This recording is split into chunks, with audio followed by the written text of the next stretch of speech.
Այսօր աշխարհում տեղի ունեցող գործընթացների մասին։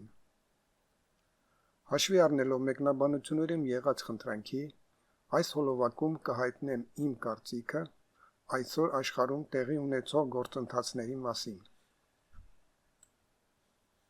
Գիտելիքների բացակայության պատճառով հասարակության մեծամասնությունը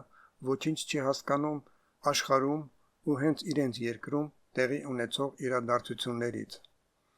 Որոշ մարդիկ էլ կարծես տիրապետում են ինչ-որ ինֆորմացիայի, բայց չեն կարողանում դրանք ճիշտ իրար կապել, եւ շատ դեպքերում ստանում են լրիվ հակառակ պատկեր, քան իրականությունն է։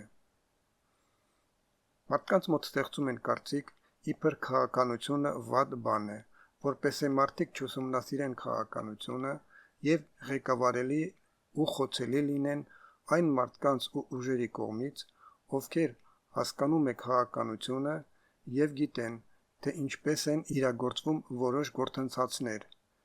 ինչպես են կառուցված մարդիկ եւ ինչ տիեզերական օրենքներ կան, եւ օգտագործելով գիտելիքները իրագործում են իրենց ծրագրերը։ Մենք շատ ենք լսում, որ քաղաքականությունը վատ բան է։ Իրականում քաղաքականությունը հնարավորությունների արվեստ է, եւ այն ներառում է իր մեջ մարդուն հայտնի բոլոր գիտելիքները։ Մենք այսօր ապրում ենք համաշխարհային ղեկավարման կենտրոնների տեղափոխման ժամանակաշրջանում։ Այսօր Եվրոատլանտյան համաշխարհային ղեկավարման կենտրոնը Մեծ Բրիտանիայից եւ Ամերիկայից պետք է տեղափոխվի Չինաստան եւ Հոնկոնգ։ Իսկ Եվրասիական համաշխարհային ղեկավարման կենտրոնի տեղը որոշված է տեղափոխել Իրան։ Իսկ Վատիկանի փոխարեն քրիստոնեական աշխարհի կենտրոնը դառնում է Էջմիածինը։ Ըստ այդմ Հայաստանը գլոբալ էլիտայի շատ լուրջ գլոբալ նախագիծ է։ Հարցը նրանումն է, որ Անգլիայի նախկին համաշխարհային կենտրոնի ղեկավար անձնակազմը տեղափոխվելու է Չինաստան եւ Հոնկոնգ։ Չինաստանում այդ ղեկավար անձնակազմի համար արդեն նախապատրաստված են քաղաքներ, որտեղ ոչ ոք չի ապրում, բայց քաղաքը պատրաստ է ընդունել բնակիչներին։ Ինչ վերաբերվում է Ամերիկայի էլիտային, որին ներկայացնում է դեմոկրատական կուսակցությունը, ապա նրա համար տեղ նախապատրաստված չէ համաշխարհային կենտրոններում, իսկ ԱՄՆ-ի էլիտան սովորել է մակաբուծել աշխարհի ժողովուրդների վրա։ ԱՄՆ-ի էլիտան նախկին նախագահների շուրջը ստեղծված կլաներն են, էստեբլիշմենտն է եւ որոշ կորպորացիաներ։ Նրանք միավորվել են եւ դուրս են եկել գլոբալ էլիտայի դեմ։ ԱՄՆ-ի էլիտան ուզում է, որ գլոբալ էլիտան վերադարձնի նրան ժանդարմի դերը, որպեսզի նրանք շարունակեն մակաբուծել աշխարհի վրա, կամ հաղթել գլոբալ էլիտային, վերցնել նրանից աշխարհը ղեկավարելու իրավունքը, որպեսզի շարունակեն մակաբուծել աշխարհի վրա։ Թուրանի ծրագիրը ԱՄՆ-ի էլիտայի ծրագիրն է, ըստ որի ԱՄՆ-ի էլիտային մնում է ցեղասպանություն կազմակերպել Հայաստանում իր տիկնիկների միջոցով։ Դրան հիմնականում խոչընդոտում է Ռուսաստանը։ Դրա համար այսօր ուժեղ է հակառուսական պրոպագանդան։ Նրանք, ովքեր պրոպագանդում են հակառուսական մտքեր, հասկանում են, թե ոչ, նրանք աշխատում են Հայաստանում ցեղասպանություն գործելու օգտին։ Ցեղասպանությունը Հայաստանում ձեռնատու չէ Իրանին եւ գլոբալ էլիտային։ Տրամպի գալուց հետո Հայաստանում ցեղասպանություն իրագործելը դժվարանում է, բայց դեռ հնարավոր է։ Առանց այս տեղեկությունների իմանալը հնարավոր չէ հասկանալ այսօր տեղի ունեցող գործընթացները։ Հայաստանը, Ռուսաստանը, ՍՆԳ-ի մյուս հանրապետությունները 1990 թվականից տուրք են վճարում Ամերիկային իրենց կենտրոնական բանկերի միջոցով։ Ուրիշ հանրապետություններ եւս գտնվում են այս կարգավիճակում։ Ինչպես տեսնում ենք, Ամերիկայի էլիտայի համար գլխավորը մակաբուծել աշխարհի վրա ամեն գնով, նույնիսկ աշխարհի կործանման դեպքում։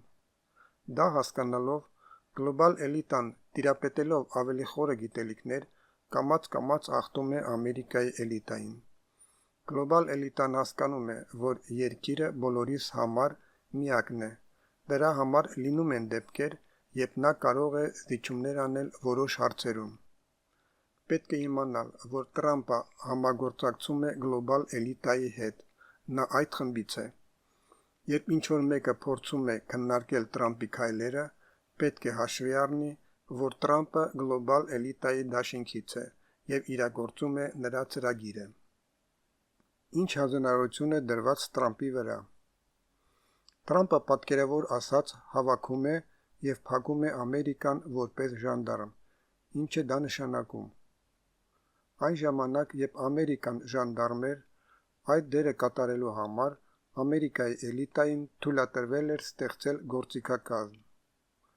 Առաջինը, շատ երկրներում Ամերիկայի էլիտան ստեղծել էր զինվորական բազաներ։ Երկրորդը, բոլոր երկրներում դավաճաններից ստեղծել են 5-րդ շարասյուն, հեղափոխություններ կատարելու համար, բերելով իշխանության լսողներին, տիկնիկներին։ Տրամպի համար շատ կարևոր է հնարավորինս շուտ դուրս գալ ռուս-ուկրաինական հակամարտությունից, քանի որ առաջինը, ռուս-ուկրաինական հակամարտությունում պարզ է, որ Ուկրաինան պարտվում է, իսկ լինել պարտվողների ցուցակում ցանկալի չէ։ Երկրորդը, ռուս-ուկրաինական հակամարտությունը պահանջում է շատ ռեսուրսներ, իսկ Ամերիկան քանդվում է, և ռեսուրսները պետք են, որպեսզի Ամերիկայի բաժանումը մասերի լինի հնարավորինս ավելի մեղմ և քիչ արյունալի։ Ամերիկայի էլիտան հակառակը անում է ամեն ինչ, որ Տրամպը ավելի խորը խրվի ռուս-ուկրաինական պատերազմում և այդպես թուլացնի Տրամպին։ Պայմանագրերը կապված ուկրաինական ընդերքը հանձնել Ամերիկային կապված է նրա հետ, որ Տրամպը մնա այս հակամարտությունում։ Եթե Տրամպը չստորագրեր, ապա դեմոկրատները կասեին Տրամպին. մենք նախապատրաստել էինք Ուկրաինայի ընդերքի փոխանցումը Ամերիկային, իսկ դու չստորագրեցիր։ Իհարկե, այդ պայմանագրերը հետագայում կարելի է համարել անօրինական։ Եվրամիությունը նույնպես քանդվում է։ Ըստ գլոբալ էլիտայի պլանի, Եվրամիությունը դառնալու է իսլամական խալիֆատ, նոր պետություններով, նոր ժողովուրդներով։ Եվրամիությունին այսօր պահում է միայն հակառուսական պրոպագանդան։ Եվրամիությունը ուզում է քանդել Ռուսաստանը և թալանել նրա ընդերքը, ինչ-որ ժամանակ գոյատևելու համար։ Բայց երբ ստորագրվեց Ուկրաինայի ընդերքը Ամերիկային փոխանցելու պայմանագիրը, ստեղծվել է իրարամերժ մոտեցումներ։ Եվրամիության կյանքի բարձր մակարդակը պայմանավորված էր ուրիշ երկրների թալանով։ Այսօր Աֆրիկայի շատ պետություններ դուրս են մղում իրենց երկրներից Եվրամիության թալանչիներին։ Այսօր պրոպագանդվում է Հայաստանի Եվրամիությանը միանալը։ Այդ դեպքում Եվրամիությունը նույնպես կսկսի թալանել Հայաստանը։ Հասկանալի է, որ դա կլինի Հայաստանի վերջը տնտեսապես, իսկ եթե դրան գումարենք, որ բոլոր այն կեղտոտությունները, որոնք քանդեցին Եվրամիությունը, կսկսեն ներդրվել Հայաստանում, ապա Հայաստանը կվերանա։ Խոսենք Թուրանի ծրագրի մասին։ Թուրանը դա Ամերիկայի էլիտայի ծրագիրն է, որի համաձայն պետք է ցեղասպանություն կազմակերպել Հայաստանում, հետո ցեղասպանություն կազմակերպել Ադրբեջանում կամ ուղղակի գրավել Ադրբեջանը և հետո բարձրանալ Ռուսաստան։ Հայաստանից միջանցքի վերցնումը Ադրբեջանի կողմից կապված է այս ծրագրի հետ, բայց ինչպես տեսնում ենք, Ադրբեջանին ձեռնատու չէ վերցնել Հայաստանից միջանցքը, որը կմիացնի Ադրբեջանը Նախիջևանին, որովհետև դրանից հետո Ադրբեջանին կստիպեն մասնակցել Իրանի դեմ պատերազմին։ Ղեկավարման տեսությունը ասում է, ինչ որ տարածք կարելի է գրավել շատ կարճ ժամանակում, բայց պահելը այդ տարածքը շատ դժվար է։ Այնպես որ Ադրբեջանի հարձակումը ու մեղրում միջանց գրավելը ձեռնատու չէ հենց Ալիևին։ Հետո, եթե Ալիևը միջանց կուզի, նրան այսօրվա ղեկավարությունը կտա առանց պատերազմի։ Միջանցքի վերցնումը նշանակում է դուրս գալ գլոբալ էլիտայի դեմ, որը չի ներվի։ Իսկ հիշում եք, ինչքան են մեզ վախեցնում Սյունիքում պատերազմ սկսելու վտանգով։ Եթե շատ մարդիկ շատ մտածեն Սյունիքում պատերազմի մասին եւ վախենան այդ հարձակումից, ապա մենք մեկ կյանք կքաշենք եւ իրականություն կդարձնենք այդ հարձակումը։ Այստեղ հայրենասեր մարդիկ եւ մամուլը պետք է ճիշտ մոտենան այս եւ նմանատիպ հարցերին։ Իհարկե, պետք է պատրաստ լինել տարբեր զարգացումներին։ Այսօրվա Հայաստանի իշխանությունը Ամերիկայի էլիտայից Էրդոգանի միջոցով հրահանգ է ստացել պատերազմ սկսել Ադրբեջանի հետ։ Այդ դեպքում Իրանը եւ Ռուսաստանը կներգրավեն այդ պատերազմին օգնելով Հայաստանին։ Ամերիկայի էլիտային դա պետք է, որպեսզի Իրանը եւ Ռուսաստանը ինչ որ ռեսուրսներ ներդնեն Հայաստանի եւ Ադրբեջանի հակամարտությունում եւ կթույլատնեն իրենց պայքարը Ուկրաինայի եւ Իսրայելի հետ։ Իհարկե, Ալիևը կաշխատի այսօր չսկսել պատերազմ Հայաստանի հետ։ Չմոռանանք, որ Ամերիկայի էլիտայի ծրագրերից է Հայաստանի ոչնչացումը։ Հայաստանի իշխանության հարձակումը եկեղեցու վրա նպատակ ունի պառակտել հասարակությունը, թույլատնել Հայաստանը, որպեսզի Հայաստանը ավելի խոցելի լինի։ Այսօրվա հարձակումը եկեղեցու վրա, նախատեսված պատերազմը Ադրբեջանի հետ եւ եթե հաջողվի ցեղասպանություն Հայաստանում, դա հակահայկական ծրագրերի վերջին էտապն է։ Այնպես որ հասկանում եք, թե ոչ, եթե աջակցում եք հակաեկեղեցական, հակառուսական, հակաիրանական ծրագրերին, ուրեմն աջակցում եք Հայաստանում ցեղասպանություն կազմակերպելուն։ Տիեզերական օրենքներից մեկը ասում է. ինչ դուրս է գալի ձեզանից, այն էլ ավելի շատ կմտնի ձեր մեջ։ Այսինքն, կկազմակերպեք ցեղասպանություն ուրիշի համար, կստանաք ցեղասպանություն ձեր եւ ձեր ընտանիքի համար։ Դա կոչվում է կարմա։ Այստեղ կապ չունի, հասկանում եք, թե ոչ։ Ինչպես տեսնում ենք, Ամերիկայի էլիտայի Թուրանի ծրագիրը արդեն հակասում է գլոբալ էլիտայի ծրագրերին, համաշխարհային նոր կենտրոններ կառուցելուն։ Հիմա անցում կատարենք Իսրայելի եւ Իրանի հակամարտությանը։ Եթե մի պահ պատկերացնենք, որ Իրանը ունի ատոմային զենք, ինչ կլինի։ Ոչ մի բան չի լինի։ Իրանը ատոմային զենք չի օգտագործի, նրան դա չեն էլ թույլ տա։ Ուրեմն Իսրայելի հարձակումը Իրանի վրա ունի այլ պատճառներ։ Այստեղ հիշենք Կիսինջերի խոսքերը այն մասին, որ պետք է սովորել ապրել առանց Իսրայելի։ 2018 թվականին Իսրայելը չպետք է գոյություն ունենա։ Իսրայելը պետք է գոյություն ունենար 70 տարի, որը ավարտվում է 2018 թվականին։ Իհարկե որոշ ծրագրերի իրականացումը տարիների մեջ ունենում է շեղումներ։ Իսրայելի հարձակումը ունի մի քանի պատճառ։ Առաջինը Իսրայելի փակումն է։ Եթե Իսրայելը մնա, ապա կլինի թույլ պետություն։ Առանց Ամերիկայի օգնության նա այսօր էլ ուժեղ պետություն չէ։ Երկրորդը, Տրամպին պետք է, որ Ամերիկայի էլիտայի համար ինչ-որ պրոբլեմ ստեղծել, որ նա զբաղվի այդ պրոբլեմով եւ չխանգարի իրականացնել իր պլանները, առաջինը կապված Ամերիկայի հետ եւ կապված նոր կենտրոնների կայացման հետ։ Իսրայելը կարծում էր, որ կհասցնի Իրանին հարված, դրանից հետո աշխարհը կստիպի Իրանին ենթարկվել, ինչպես միշտ եղել է։ Բայց այս անգամ այդպես չեղավ։ Եվրոմիությունը, Ամերիկան, Անգլիան խոսքերով կանգնեցին Իսրայելի կողքին, բայց ոչ ավել։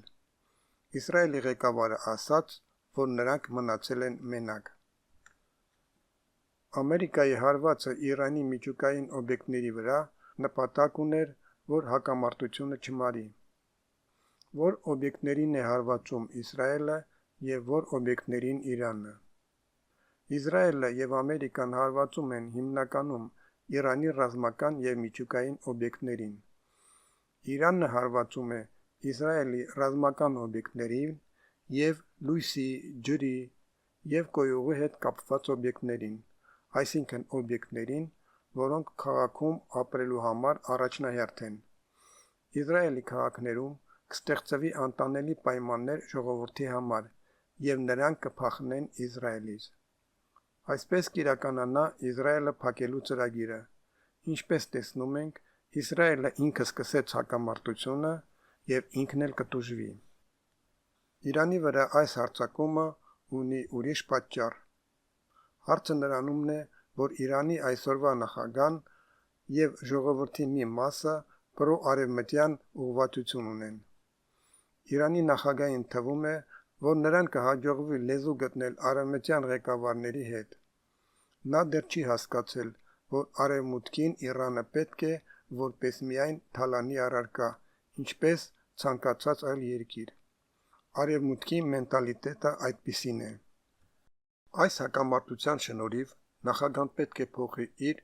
պրոարևմտյան ուղղվածությունը, որպեսզի Իրանի ապագա զարգացումը ընթանա ճիշտ ուղով։ Իրանի ժողովրդի այն մասը, որը ունի պրոարևմտյան ուղղվածություն, պետք է փոխի իր մտածելակերպը։ Իրանում կան նաև շատ դավաճաններ։ Այս հակամարտության շնորհիվ կբացահայտվեն դավաճանները եւ կպատժվեն։ Իրանը այս հակամարտությունից դուրս կգա ուժեղացած։ Եվ Իրանը, եւ Տրամպը գլոբալ էլիտայի թիմից են։ Այստեղ հարց է ծագում, այդ դեպքում ինչի է Տրամպը ռմբակոծում Իրանի միջուկային օբյեկտներին, չէ՞ որ եթե Իրանը դառնալու է միջազգային կենտրոններից մեկը, ապա նա պետք է ունենա միջուկային զենք։ Եթե Ամերիկան հարվածում է Իրանին, ապա ինչ-որ բանի պետք է հարվածի։ Նախորոք ասեմ, որ Իրանը նախքան այս հակամարտությանը պատրաստել էր շատ կեղծ թիրախներ։ Ամերիկան հարվածում է Իրանի միջուկային օբյեկտներին, որովհետև միջուկային զենքը արդեն ակտուալ չէ։ Այսօր կան ավելի նոր զենքեր, ֆիզիկայի նոր օրենքների վրա հիմնված։ Այդ զենքերը իրենց հզորությամբ չեն զիջում միջուկային զենքին, բայց շրջակա տարածքը ռադիացիայի չեն ենթարկում, օրինակ Արեշնիկը։ Իրանը կգնա այս ուղղությունով, իսկ ատոմային էներգիան կօգտագործի խաղաղ պայմաններով, օրինակ ատոմային էլեկտրակայաններ ունենալով։ Եթե ուզենան ոչնչացնել Իսրայելը, ապա Իրանը մի կողմից, Եմենը մյուս կողմից կհարվածեն եւ կոչնչացնեն Իսրայելը։ Բայց այս հակամարտությունը կընթանա կամաց եւ կտևի երկար, քանի որ Տրամպին պետք է, որ Ամերիկայի էլիտան խրվի այս հարցի մեջ եւ չխանգարի Տրամպին դուրս գալ Ուկրաինայից, քանի որ ուկրաինական պրոյեկտը լրիվ չափով չաշխատեց եւ չխանգարեն Տրամպին Ամերիկայի փակմանը որպես ժանդարմ։ Հաշվի առնելով մեկնաբանություններում եղած խնդրանքի, ես հայտնեցի իմ կարծիքը այսօր տեղի ունեցող իրադարձությունների մասին։ Գլոբալ քաղաքականության մեջ մի քայլանի գործընթացներ համարյա չկան։ Նույնպես Տրամպի մոտեցումների մեջ։ Կարող է Տրամպը ասի մի բան, բայց նկատի ունենա մեկ ուրիշ բան, այսինքն նպատակային վեկտորը լինի թվացյալից հակառակ բան։ Իհարկե սխալ է, երբ քաղաքագետները սկսում են քննարկել այն մակարդակից, թե Տրամպը կամ մեկ ուրիշը այսպես կամ այնպես ասաց։ Նախքան որևէ քաղաքական քայլը վերլուծելը պետք է հավաքել որոշակի ճշգրիտ ինֆորմացիա եւ ունենալով որոշակի գիտելիքներ, օրինակ գիտելիքներ սուպերհամակարգերի ղեկավարման մասին, փորձել կանխագուշակել իրական վերջնական նպատակը։ Եթե ձեր կանխատեսումները միշտ ճիշտ են դուրս գալիս, ուրեմն դուք ճիշտ ուղու վրա եք։ Իսկ եթե կանխատեսումները փոփոխական հաջողություն ունեն, ուրեմն կա գիտելիքների պակաս։ Շատ բաներ մեզ համար անհասկանալի են ոչ թե նրա համար, որ մեր հասկացությունը թույլ են, այլ նրա համար, որ այդ գիտելիքները չեն мтնում մեր հասկացությունների шրջանակը. Многие вещи нам непонятны не потому, что наши понятия слабы, а потому, что эти вещи не входят в круг наших понятий. Казма Прутков.